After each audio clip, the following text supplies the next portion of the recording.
Hello friends, welcome to online lecture series. I am Prakash Virja and now the start of question number 8. The coherent state. બે માર્કમાં પૂછાઈ શકે. આ બધા જ ક્વેશ્ચનો છે, ત્રણ થિયરી છે. એ બે માર્કમાં પૂછાઈ શકે. તો remember that the ground state, the vector 0 cat being a Gaussian is a minimum uncertainty wave bracket. Proof. આપણે આ કરવાનું છે. x square is equal to h cut upon 2m omega bracket 1 plus 1 adjoint into bracket over square.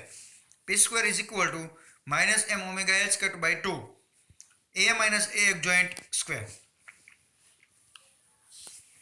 Since bracket બે vector a plus a adjoint cat vector is equal to 0 a adjoint 0 is equal to 1. Equation number 1 આપણે લેવાના છે. જો plus હોય તો 1 અને minus હોય તો -1. એ જ રીતે આ બંને ઇક્વેશનો છે.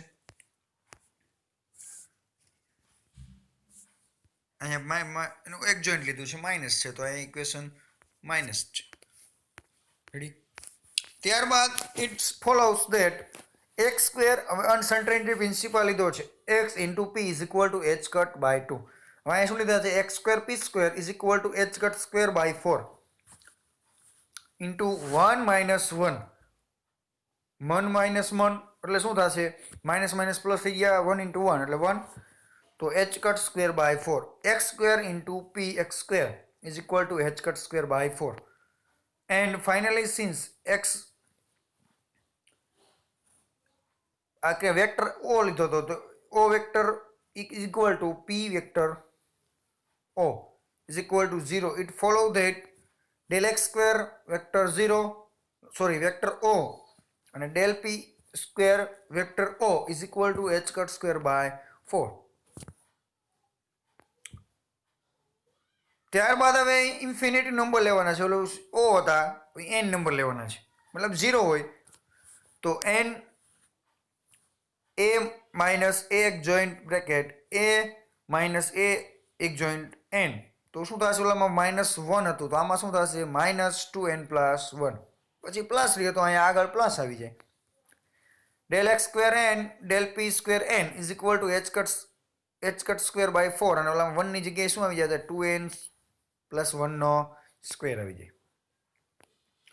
From which follows del x square alpha minus x square alpha is equal to h cut 2m omega. p નું પણ એ રીતે થાય, p square alpha p alpha square h cut omega m upon 2.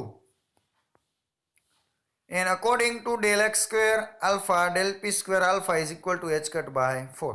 Uncertainty principle ને લેવાના છે. એના પછીનો next question, the number operator. The generate state of excitation we operate on En energy level લીધું છે with a adjoint, તો a bar n times we get. હવે a bar માટેનું ઇક્વેશન છે a bar cat en vector is equal to n plus 1 by 2 h cut omega a bar raised to n cat vector en. Equation number 1. જે energy level માટેનું equation છે એ આ રીતે લખી શકાય. રેડી. આ એક ઇક્વેશનનો યાદ રાખવા જ પડશે તમારે, સીધા જ આમાં કેલ્ક્યુલેશન આપેલી છે એટલે. From which we can easily pick out the energy eigenvalue En. એનર્જીની આઇગન વેલ્યુ યાદ રાખવાની છે. En is equal to n plus 1 by 2 h cut omega. It also follows from equation 1 that the nth energy eigenstate is given by a bar n u0 except for normalization. A bar is equal to h cut 1 by 2 h cut omega. It is clear that the operator defined by n is equal to a bar a as the eigenvalue and for the nth excited energy eigenstate. આ energy level માટેનું હતું અને આ છે normalise માટેનું equation a bar is equal to h plus 1 by 2 h cut omega. હવે આપણે energy level, exact energy level કે ઇલેક્ટ્રોન છે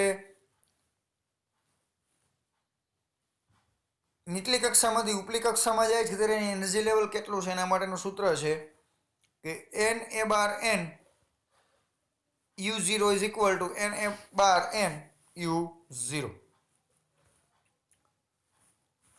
The operator n is called the number of operator. ખાલી આટલું યાદ રાખવાનું છે આ ઇક્વેશન નંબર ઓફ ઓપરેટરનું.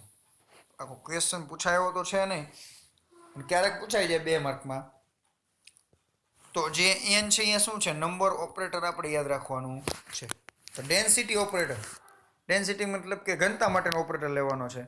તો ઘનતા માટેનો ઓપરેટરનું સૂત્ર છે like excitation value of operator A in the pure that the state n is then given by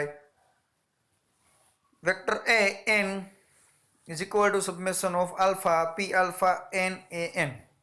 Since n CIN into alpha I, n summation of ij alpha p alpha CIM adjoint CJN alpha I a alpha I, which the can be written as હવે જો row function લેવાનું છે તો density equation માટેનું માત્ર equation યાદ રાખવાનું છે રો આઈ જે નંબર ઓપરેટર હતો આ ડેન્સિટી ઓપરેટર છે summation of alpha P alpha CIN adjoint CIN. The set of quantity rho ij which in general are function of time is called the density materials in the energy representance. તો આ છે આપણા density operator, number operator, ત્યારબાદ છે આપણા uncertainty માટેનું પ્રિન્સિપાલનું Courant state. Okay, તો આટલા 3 થિયરીમાંથી માત્ર એક માર્કનું પૂછી શકે છે. ઇક્વેશનો પૂછાયા છે એટલે આપણે લીધા છે. Okay, so thank you so much student watching my video.